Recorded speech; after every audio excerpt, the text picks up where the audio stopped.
इस वीडियो में आपसे दो सवाल के बारे में बात करूंगा। नंबर वन, कि पढ़ाई किस हद तक ज़रूरी है सिविल सर्विस एग्ज़ाम के लिए, यूपीएससी एग्ज़ाम के लिए, और तैयारी करते हुए आप अपने आप से ईमानदार रहना कितना ज़रूरी है।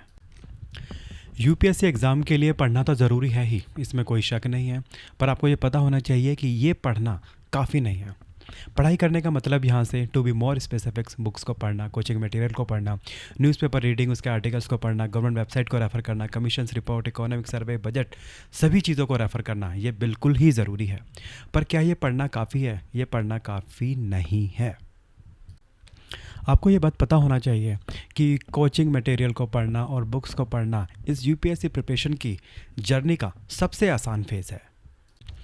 स्टूडेंट इस फेज़ के आगे मतलब कि नेक्स्ट लेवल पर टाइम नहीं जाते हैं और जाने से हिचकते हैं, अपने कंफर्ट जोन में ही रहना चाहते हैं। और यह नेक्स्ट फेज़ क्या है? यह नेक्स्ट फेज़ है आंसर राइटिंग। यह नेक्स्ट फेज़ जो इस आईएएस प्रिपरेशन का हिस्सा है वो थोड़ा डराने वाला है। वो फेज़ आपको अंदर से हिला देगा, आपको यह भी रियलाइज़ करवाएगा कि जो आपने अब तक अपने माइंड में अब तक कुछ भी information, knowledge, facts, theory, case study, data इकट्ठा कर लिया है, उसकी पेपर पर क्या वैल्यू है और पेपर पर वो कितना असरदार है।